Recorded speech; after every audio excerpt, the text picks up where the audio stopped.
തിരുവനന്തപുരത്ത് social media ഇൻഫ്ലുവൻസറായ പെൺകുട്ടിയെ മരണത്തിലേക്ക് തള്ളിവിട്ടത് സൈബർ ബുള്ളിയിങ് ആണ്. ഒരു സൗഹൃദം അവസാനിപ്പിച്ചതിനാണ് പെൺകുട്ടിക്ക് അതിരൂക്ഷ സൈബർ ആക്രമണം നേരിടേണ്ടി വന്നത്. എന്താണ് തിരുമല സ്വദേശിനി ആദിത്യയ്ക്ക് സംഭവിച്ചത്?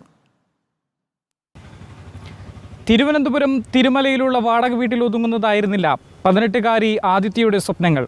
ഈ സ്വപ്നങ്ങൾക്ക് ചിറക് നൽകിയത് സമൂഹ മാധ്യമങ്ങളാണ്. ഒടുവിൽ ഇതേ മാധ്യമങ്ങൾ തന്നെ ചിറകരിഞ്ഞു വീഴ്ത്തി. ഇൻസ്റ്റഗ്രാമിൽ 2 ലക്ഷത്തിനടുത്ത് ഫോളോവേഴ്സും വലിയ സൗഹൃദ വലയവും ഉണ്ടായിരുന്നു 18-കാരി ആദിത്യ എസ് നായർക്ക്. തൻ്റെ ചെറിയ വാടക വീട്ടിലിരുന്ന് ആദിത്യ ചിത്രീകരിച്ചിരുന്ന റീലുകൾക്ക് ലഭിക്കുന്നത് 10 ലക്ഷത്തിലധികം കാഴ്ചക്കാർ.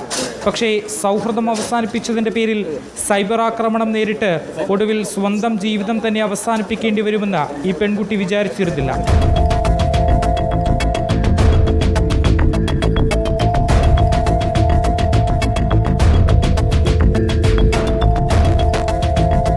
അടുത്തുവരെ നെടുമങ്ങാട് സ്വദേശിയുമായി സൗഹൃദത്തിലായിരുന്നു ആദിത്യ.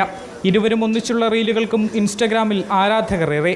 എന്നാൽ പിന്നീട് ഈ സൗഹൃദം ഉപേക്ഷിക്കേണ്ടി വരുന്നു.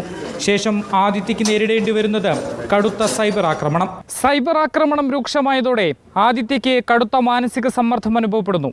ഒപ്പം നിന്നവർ കൈവിടുന്നുവെന്ന തോന്നൽ പതുക്കെ ആദിത്യയെ തളർത്തി.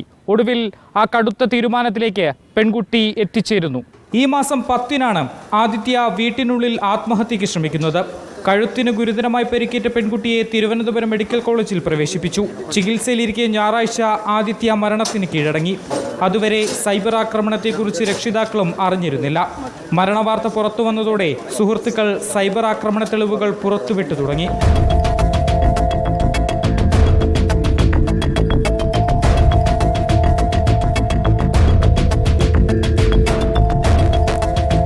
അസ്വാഭാവിക മരണത്തിന് കേസെടുത്ത പൂജപ്പുര പോലീസ് സുഹൃത്തിന്റെ മൊഴിയടക്കം രേഖപ്പെടുത്തി അന്വേഷണം ആരംഭിച്ചിട്ടുണ്ട്. സൈബർ ആക്രമണത്തിന് ഇരയായി ജീവനൊടുക്കുന്ന അവസാന വ്യക്തിയാവില്ല ആദിത്യ. ഇനിയും ആദിത്യമാരുണ്ടാകാതിരിക്കാൻ നിയമ സംവിധാനങ്ങൾ ഉണർന്നു പ്രവർത്തിക്കണം. വീഡിയോ ജേർണലിസ്റ്റ് ബിബിൻ ചെങ്കലിനൊപ്പം reporter Ashin Diego, in Reporter, Thiruvananthapuram.